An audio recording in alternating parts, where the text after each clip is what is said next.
All right, welcome to another episode of Mississippi Stories. I'm your host, Marshall Ramsey, editor-at-large at Mississippi Today. You know, in 12th grade government class, my teacher, Ms. Battle, used to always tell us the most important level of government is the government that's closest to you, which means local government. Well, to know what's going on with local government, you got to have a solid source of local news.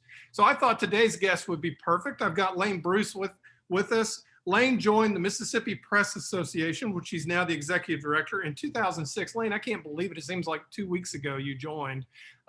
Started there as director of marketing. You quickly moved up to director in 2007. You're a native of West Point. Got a good mama, got a decent brother, so good family. You began your career in the production department, which I did as well, which I think is where it's kind of like being a janitor. You learn everything about a newspaper when you're in the production department.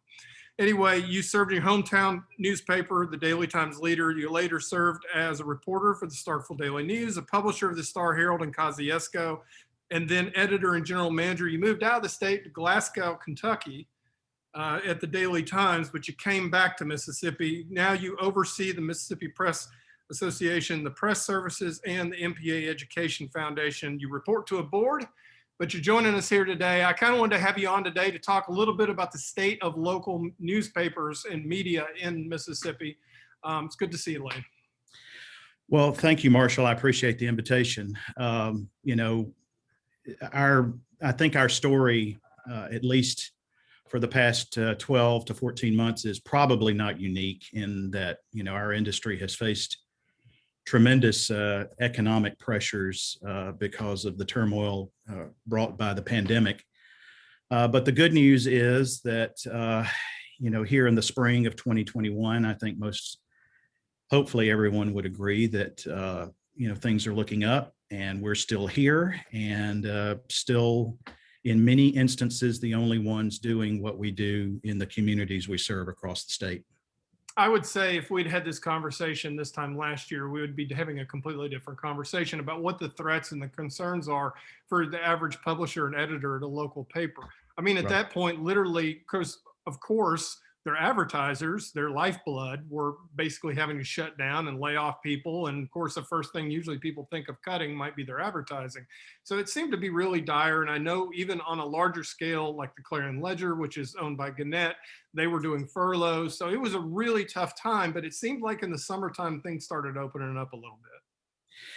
It did, from our local perspective here in our office, we saw a tremendous downturn in the amount of volume that we handle in advertising. We also act as a advertising representative agency for our member newspapers, and we saw a tremendous downturn in volume in April of 20, but pretty quickly after that, it rebounded in a significant way. And a lot of that had to do with the fact that, certain businesses and certainly certain sectors, such as financial and service-oriented businesses, had to get their messages out to the communities they serve that they were open, and not that they were not just that they were open, but how they were reopening and how they were going to make it safe and viable to operate in the world that was the summer of 2020. So, there was a sigh of relief, I think, not just in our industry, but in a lot of others, that, there appeared to be a way that we were going to navigate all of those hurdles that were thrown our way last year. And these, of course, were on top of a number of hurdles that our industry has been facing for the last 2 decades or more. But you're right. If you and I had had a conversation in April of 20, I'm not sure that I could have put a very good spin on anything at the time. It was a very frightening and uncertain time, and you could feel that not just with our own members and of course, people in your immediate circle, but also with executives of other trade associations who I've known for many years. It just was, it's almost bizarre now to think about how weird last spring and early summer was. Yeah, and it was fear and uncertainty, the combination of that. How many members are there now? Last time I remember the number being thrown out was like nearly 110. What's membership like? Yeah, if you factor in all members of the association, we're still at about 110. That would include non-traditional publications, and by non-traditional by our yardstick means not a daily or weekly newspaper. Right. Could be a magazine, could be a monthly publication of some sort. And also now, within the last 5 years, digital members. We have 3 digital members of the association now, and we have actually an application for a 4th. So that has shown some modest growth since we allowed or set up that membership category back in 2017 or 2018. But there are 100 print newspaper members of a daily or weekly variety that are members of this association. And, that's pretty good penetration in a state that has 82 counties. So we're proud of that number. But I won't deny that the last year, we lost a few newspapers, either to outright closure or to merger. And so mergers are obviously a different sort of thing, and not as painful as the outright loss of a newspaper.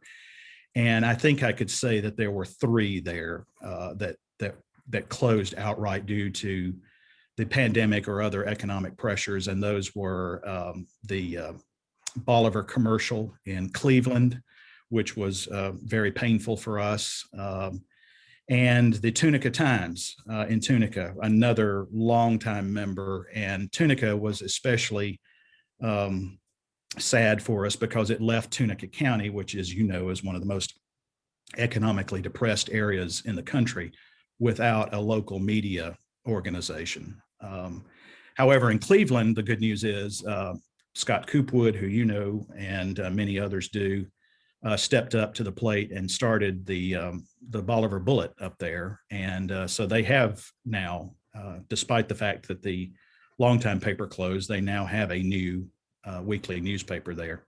And we also lost a weekly newspaper on the coast, which is bad, but the coast is capably served by a number of other publications down there. So Tunica and the upper Delta really stood out as an area that was impacted the most significantly by this.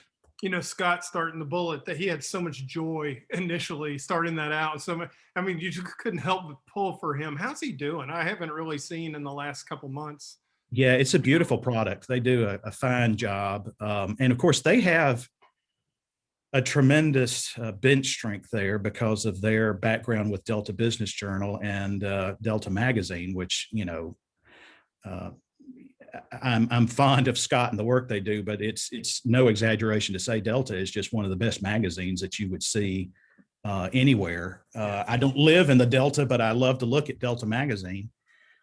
So they're doing a great job. And it's one of those newspapers that even if you don't live there, you would enjoy reading. Yeah, the writing, and it's really good. And I don't think people in Mississippi truly appreciate the history of we've had a lot of great journalism in Mississippi, but a lot of it's been generated from the small newspaper level. Oh, absolutely. We have our Association Hall of Fame, and it's represented here by literally framed portraits hanging in a hall here at the office. And you would note most of the newspaper names associated with the members who've been inducted into the Hall of Fame are not newspapers that you would necessarily recognize. But of course there are the larger papers represented there, but 75 to 80% of them are small town weekly newspapers. Yeah, and a lot of those names are also heralded on a national level too. Absolutely, yes. Yeah, definitely something to be proud of. So we are coming. You see a lot of areas where they're losing papers and families are selling out and everything else. I just wanted people to understand that in Mississippi, we do have a really rich tradition of having really strong local news. And like I said before, I think now more than ever, that's important because people are, news is becoming a commodity and so forth. One of those names, of course, is Emmerich, and multi-generational deal. You've got Wyatt Emmerich now. who I think the Northside Sun started on November 30th, 1967, which was about a month before I was born. So it's been around for a while. And of course, his chain continues, several notable newspapers around there. Wyatt is an interesting character because, number one, he's an interesting character. I love Wyatt. Sitting down and talking to him, he's never short an opinion of anything, and that makes him just wonderful to visit with. But that said, one of the threats of small papers is, I guess the threat of all newspapers, is that now a lot of the ad dollars are going toward the giant, the Googles and the Facebooks and everything like that. And Wyatt has been, unlike a lot, he's not going to lay down and cry uncle or quit on this. Tell us a little bit about what Wyatt's doing that might just change the narrative for local newspapers. Well, there was a lawsuit filed earlier this year by a newspaper ownership group based in West Virginia. And since that time, a number of other newspaper companies and owners have joined the cause. And what it seeks to do is seeks compensation, as a matter of fact, from the large tech companies such as Google and Facebook and others that have siphoned off, large, huge volumes of advertising dollars, as you've said, in the last 15 to 20 years. And it's kind of a landmark case in that there are, I believe, publishers being added to the list of plaintiffs every day. And Wyatt joined about 6 weeks ago. And Wyatt, for the benefit of your viewers who don't know his background, is a third generation newspaper company owner here based in Jackson, and owns, I believe, 25 newspapers, primarily in Mississippi, but there are also a couple in Louisiana and one in Arkansas. So his involvement in this case is obviously a big deal to us here at the association, and it's something that the entire industry is watching, because publishers are, really now, after all of this time, really beginning to seek to hold Google and Facebook somewhat accountable for the damage that has been wrought to our industry, in not just for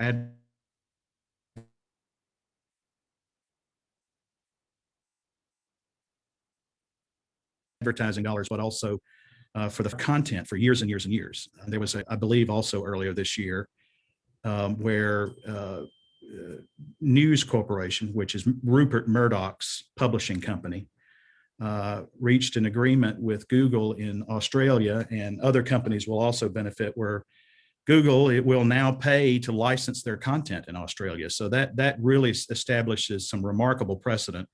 And it certainly will be interesting to see what happens here in regards to the case that Wyatt's involved, and others that are being pursued by organizations such as the News Media Alliance, which is a national trade group representing the media.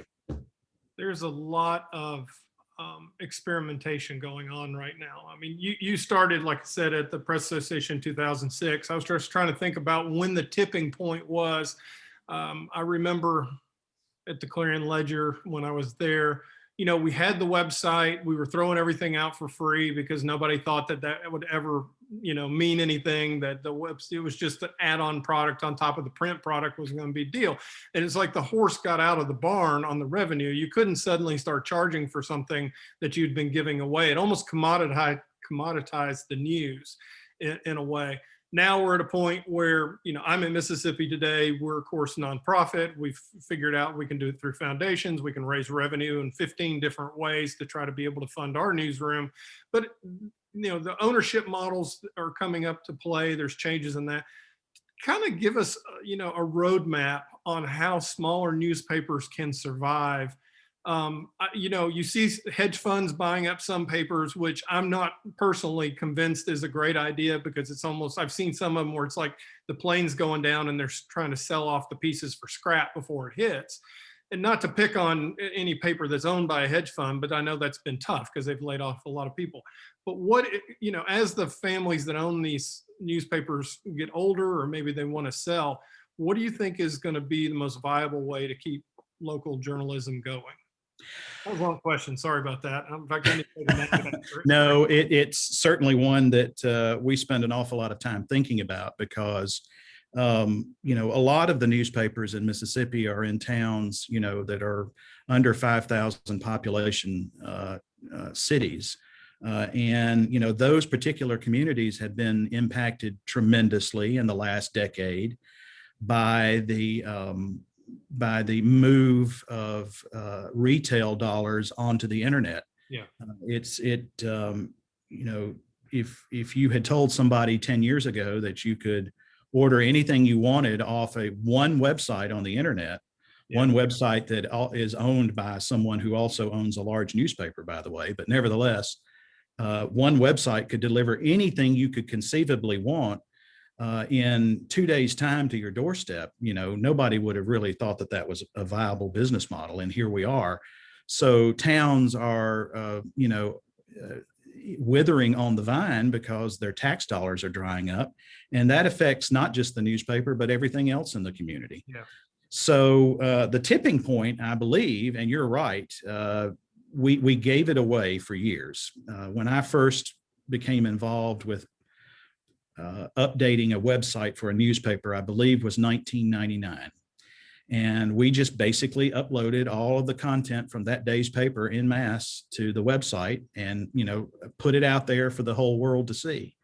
Well, internet penetration at the time was, not that significant, and it was slow. It was clunky. The websites were not, fancy or anything like that. So it really didn't threaten the main product. The change happened during the Great Recession, I think. Yeah. We lost a lot of momentum. Every industry did, but the newspaper industry certainly did during the Great Recession. And a lot of that business did not come back. And it didn't come back because they found other ways to advertise, particularly on digital, programmatic digital, where they could drill down and, really get the eyeballs of the audience and the demographics that they're seeking for whatever they're advertising. But, saying that about the benefits of what you can do with targeting digital, I still firmly believe and always will that there's no substitute for a good print campaign. Mm-hmm. It's just, it lands with impact when it's well done. And newspaper advertising still remains one of the few media that is invited into people's homes. So you want it there. You want that advertising there. You want to see what's in the paper. But in terms of the viability of small town newspapers and all newspapers in general, we have to be more forward thinking about subscription revenue models and how we are going to make our case to the public that our products are, worth the investment of whatever the subscription charge is per year. And in most cases in Mississippi, a subscription to the local newspaper costs you less than a third of what your Netflix subscription costs you annually. So it's an incredibly good deal, but we have to look at new models. And you mentioned the philanthropic model that Mississippi Today operates under. Which I will say allows us to actually give away our content because we're correct.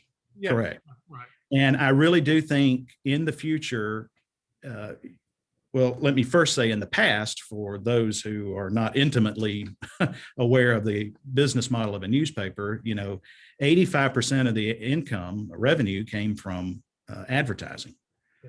In particular, a large chunk of it came from classified advertising, and that evaporated. That went to Craigslist and Facebook and other places where you could list your furniture for sale or your job listings or whatever.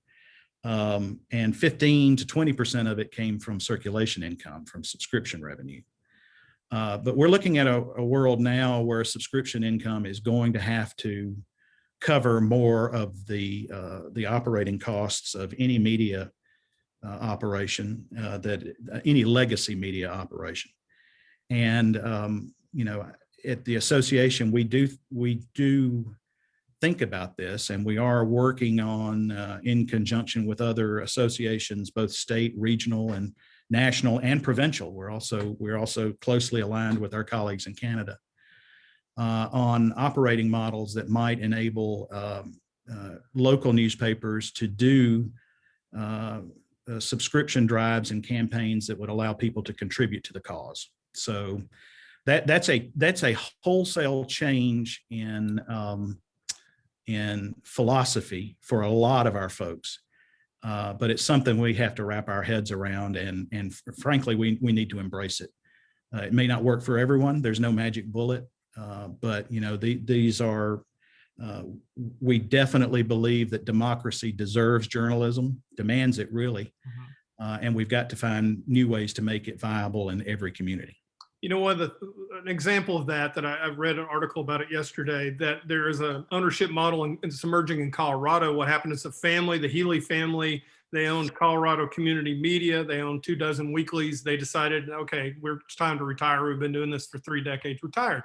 And they didn't just want to sell it off willy-nilly. So what they did was through the Colorado News Conservancy, which is buying it, and it's basically going to be a nonprofit, and it's a combination of the National Trust for Local News, which is a national group, and the Colorado Sun, which is a group of journalists that got laid off from the Denver Post when they got bought out by, for their jobs. So basically it is going to be a nonprofit. They've got 40 employees, 20 are journalists in the newsroom, editors and writers. They're going to get to keep their job. But it was just fascinating to me how they've decided to go nonprofit. I know we do have the Daily Journal, which is a little bit different model than most newspapers on that. Do you see, and you see some bigger papers around the country going nonprofit as well. Do you feel like that legacy newspapers are going to be changing to a nonprofit model or finding some other way to being able to fund themselves? I definitely think some will. I don't think that is necessarily the model that everyone is going to try to move into in the years to come. But you're right. The instance in Colorado, there are community papers in California that have switched to a nonprofit model. Yeah. And the caveat there is, once they have a few years under their belt and everybody's had a chance to see how this has worked, and if they've found, the answer to a lot of the questions that are out there about these types of models, then if it's successful, then you'll see a flood of papers move to that. But in the immediate future, I still don't see much significant change in the operating model of most of our members. But there are external forces there that might speed up the evolution of this industry. And you and I have talked a little bit about that, but particularly what will happen with the post office is the biggest question mark out there. That is, and I was going to ask you about that because, ever since the election and, there was a lot of things that occurred in that fall time to make the post office slower, ripping out the machines and everything else. Now you talked about being able to get a package for 2 days. Good luck doing that. Unless you're doing same next day mail, you might get it in 2 days. But it's like things have gotten slower and slower. And that is the lifeblood of so many small newspapers for their they don't have circulation departments. They don't have 100 carriers out there every day dropping the paper off. That is how they get their the printed product out. How are they surviving right now when, literally it might take 5 days to get across town their product? Well, they're having to weather a lot of anger from their subscribers. When the paper doesn't get delivered on time, a lot of people don't place the blame. A lot of the customers, subscribers don't place the blame on the post office. Yeah, they place the blame on the newspaper. But first class mail has been a significant challenge for the last 8 months or longer.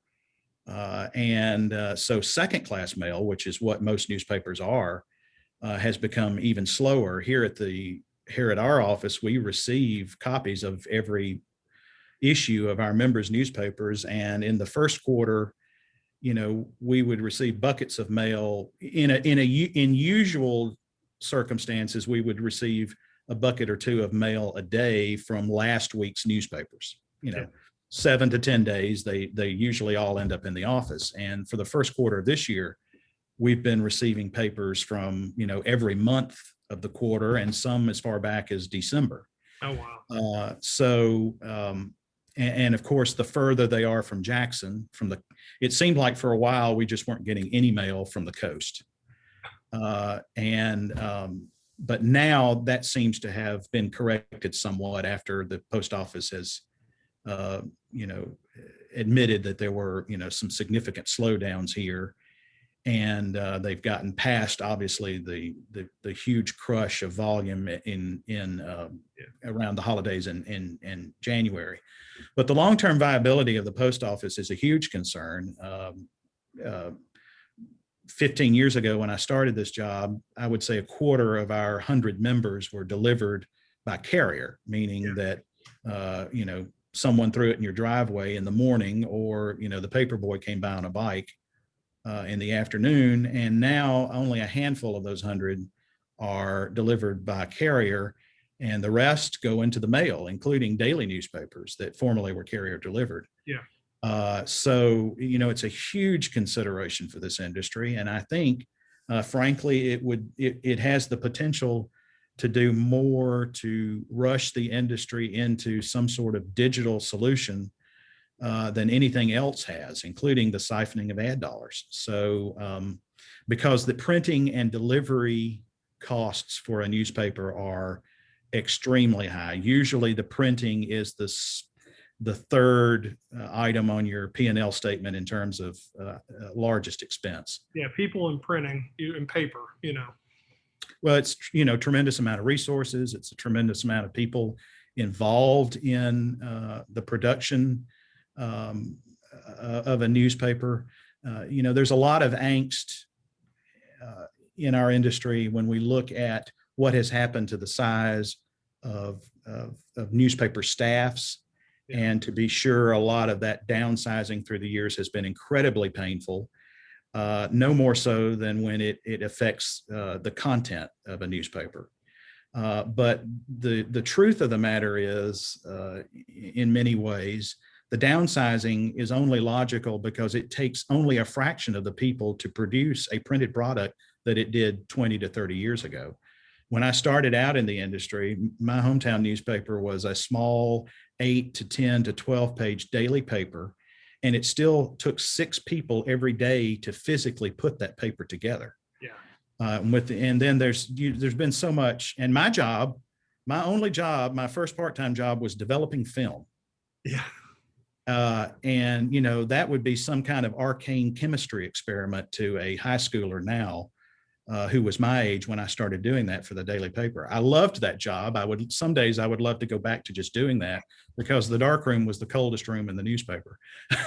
But now you just don't need that. You have digital cameras. Everybody, the phone, the camera on your phone is way more powerful than any camera I used in 1988 at the newspaper. And it takes one person, and in a lot of instances, so many of these tasks are automated to put pages together. So it's the downsizing of the industry hasn't all been just a slash and burn mentality in terms of trying to save expenses. A lot of it has come along because of efficiency. Yeah. And I don't think our industry should be afraid to be smaller. Right. I think we have for years kind of clutched our pearls about, we used to be the big behemoth in town in terms of staffing and content. And it all comes, and this better than anybody, it all comes down to content. You have to produce something that people want to see, and hopefully people might be willing to financially support. And I think, and I believe that as long as we do that, the industry will find a way to persevere. Well, I think our secret weapon, and I say one thing I've learned about Mississippi over the last 25 years of being here, people know you, they'll pay attention to you. I mean, that's why I get out on the road. That's why you get out on the road. And it's why I like speaking in front of groups, so that they can feel like they know me and they might want to check. And I agree with you, because when I first started doing cartoons here in 1996, when I moved here, I would literally draw it, take it down, they'd shoot it on the camera, they would develop it on a piece of paper, they would paste it up, they would shoot it on another camera and make a negative that they'd make a plate out of that they put on a press, and you would see that cartoon the next day. Now, it had an advantage that if I had a really bad cartoon, then I had enough window there that I could save myself from it. But now I've got an iPad, I can draw the cartoon. With the time it takes me to draw it, might be an hour and a half. I can post it on my Twitter or on Mississippi Today's website. Literally cuts all that stuff out. So you're exactly right. I think it is, but I think you're right about the content. And one of the things that, all these years, and I've had the honor of helping, and I'll be very open about this. I love coming down and mispronouncing everybody's names for the awards for Mississippi Press Association. Poor David Gustafson. Actually, I got it right here. I just can't do it in front of a group full of people. That's right. but I mean, getting to know the publishers and the editors and the reporters around the state of Mississippi, I think our secret weapon, and I think the thing that's going to make us be able to survive, is that we mean something to the communities that we're in. And one of the things about newspapers, I don't think we quite understood that for a long time. I mean, we were busy promoting the classified section or the advertising section, but we didn't promote our people. And we laid off a lot of the people. But at the end of the day, I think that's probably what people are going to want to read, because they know Wyatt. They want to read his column. They want to see what's going to end up in one of his papers. Yeah. I think that's, at the end of the day, is what's going to save us. Well,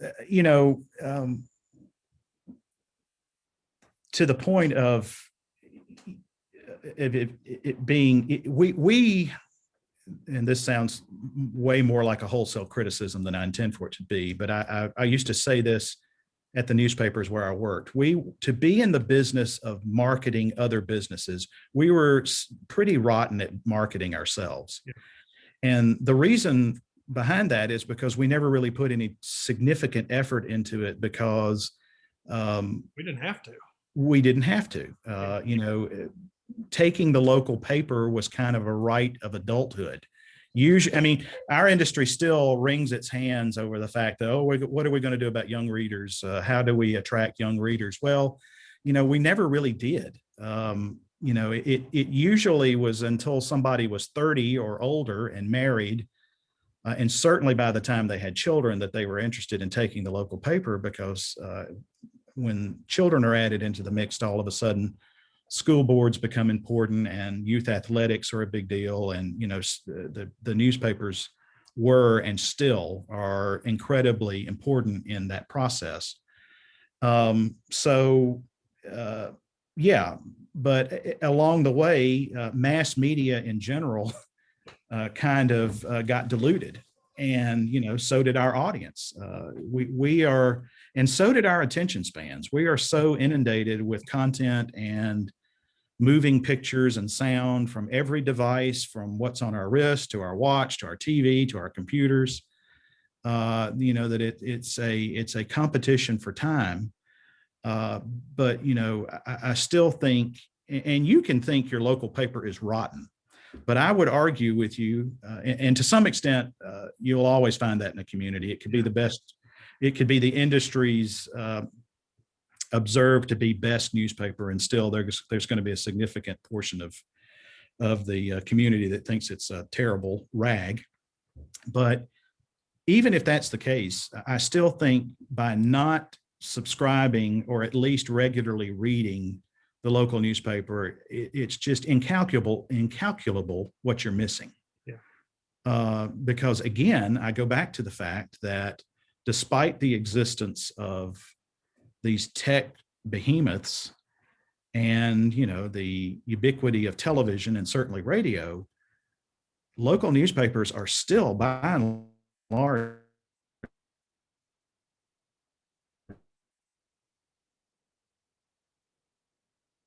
the only ones doing what they're doing of television stations, and certainly count the number of distinct television operations in Mississippi.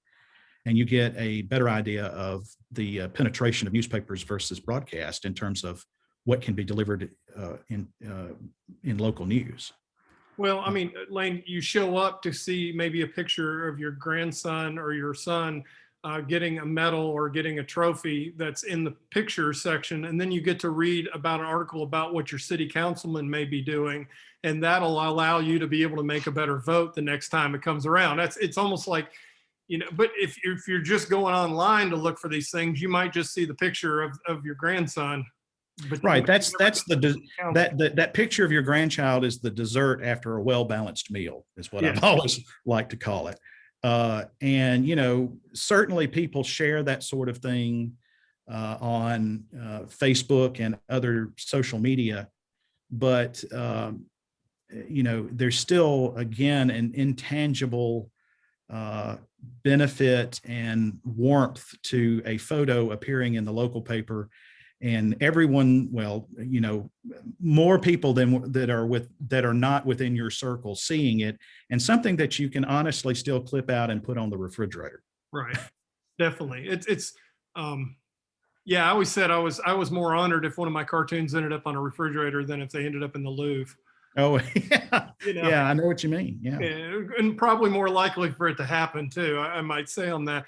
Okay, so right now, if you or I put in our Facebook status, I am very proud and love working for the media, the comments would probably make our hair curl, because what their idea of the media is so different than what it really truly actually is. When I say, if I try to defend the media, say on Facebook, and I do, because frankly, I've worked with some incredible people that I think deserve defending.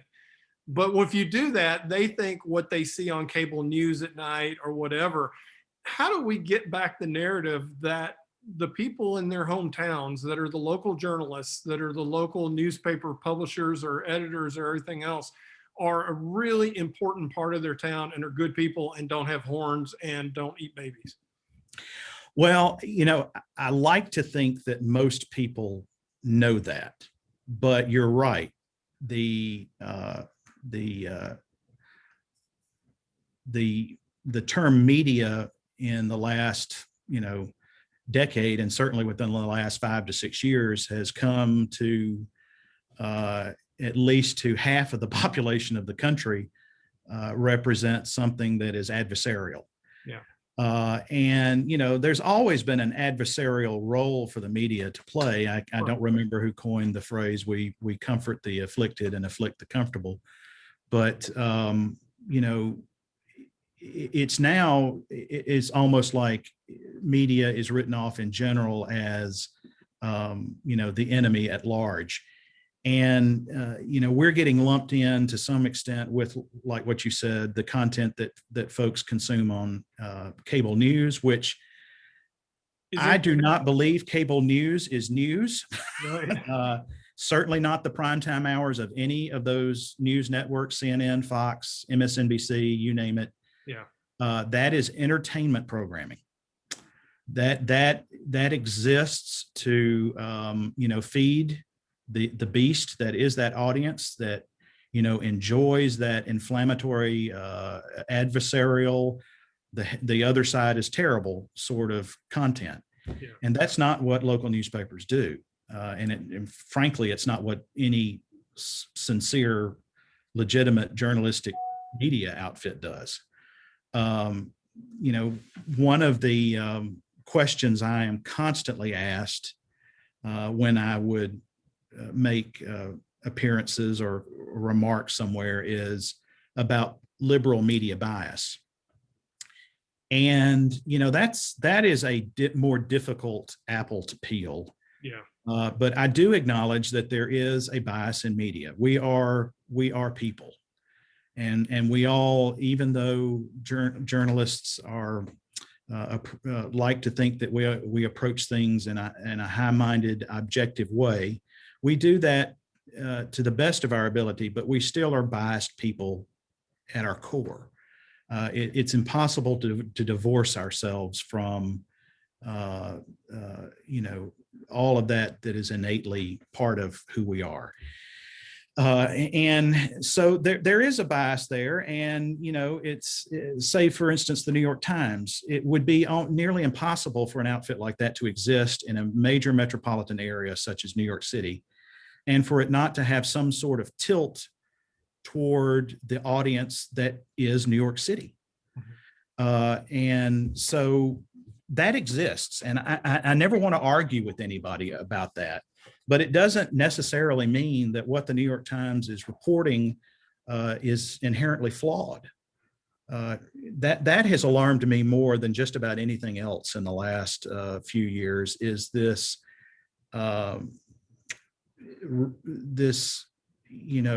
adamant refusal to admit that there is a established set of facts about anything. And that makes a journalist's job incredibly difficult. But that sort of mentality is fed by the tribalism that is represented on cable news. And that's my rant about cable news. But the question you asked is, how do we reclaim the narrative that local news is vital to the communities we serve, and that it is, to the best of our ability, unbiased? And that is a tough question to answer, but I will tell you that it is one that people who do what I do, and many people who are much smarter than I am, are working on what the industry can do to take back control of its own narrative and position itself as the true source of local news and facts, and what we call and act as what we call the community forum for all of the places where we serve the public. That effort is called the Relevance Project, and it's not well known to the public yet, but as newspapers begin to embrace more of its ideologies and its objectives, I think you'll probably see some of the fruits of that project, certainly within the next year or so. The infrastructure bill, the COVID relief bill, some of the infrastructure efforts that are going, they're talking about bringing in more high-speed internet. That's in Mississippi. You talk about information deserts, we have food deserts, now we have news deserts. But if you don't have high-speed internet, you really honestly are going to be a content desert, because you're not going to be able to get a lot of things on there. How important is that for small newspapers to get the high-speed internet going all across Mississippi? Well, you could look at it as a threat to your franchise if you're in a small town that doesn't have really good internet access, or in rural areas where it's just been impractical to deliver reliable internet service. So a paper product would still be more important. Correct, but there's very little way to successfully argue that the state would not benefit from widespread availability of broadband access. And to that extent,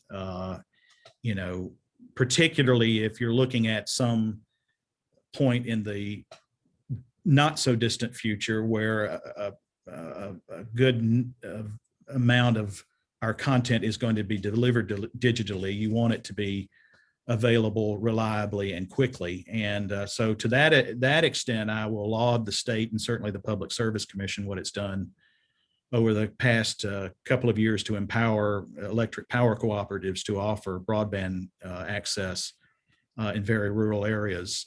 My brother and his wife are an example of that, at a small place off the map where broadband just seemed like a pipe dream years ago.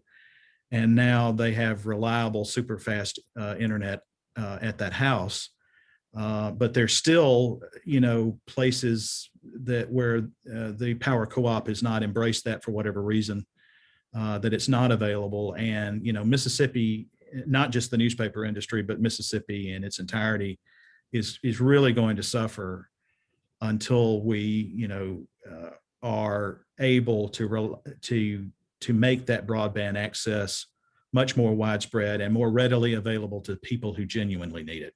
That's one of many pains that we discovered in the last year. If you didn't have it with in school, with online teaching, with virtual learning, so forth, obviously that has affected your job quite a bit. You, like I said, you've been a road warrior. You're out there visiting, you're doing tours, you're talking to people. What has the last year been like for you?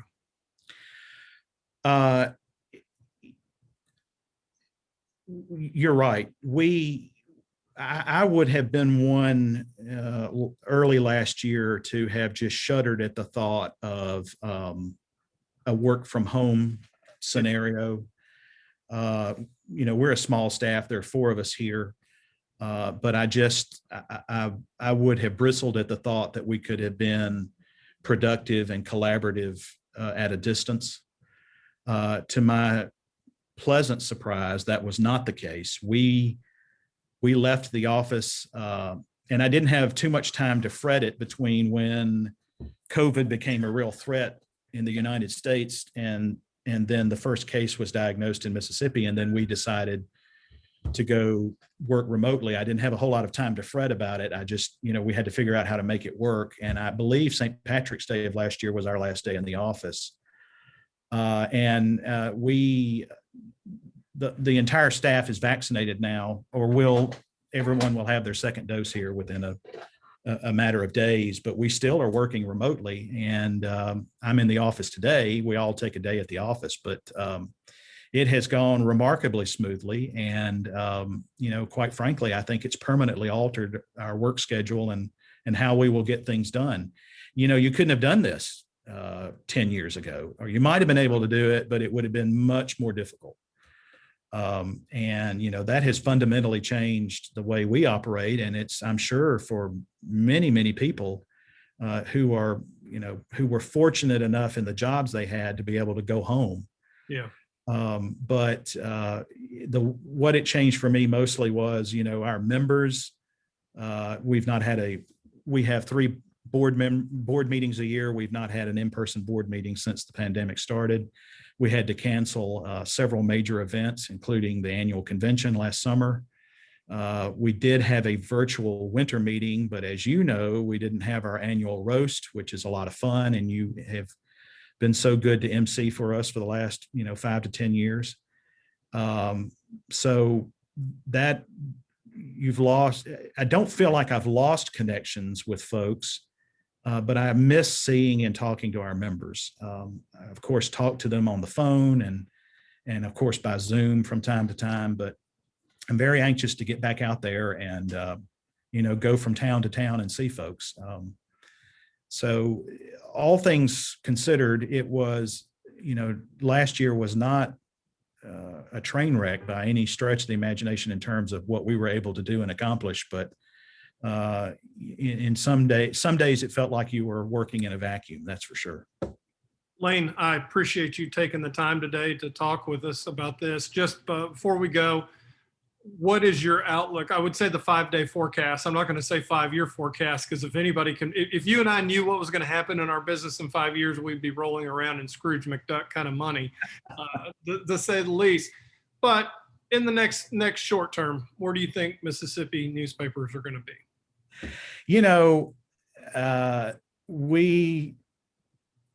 I didn't, because I wasn't around then, but we panicked.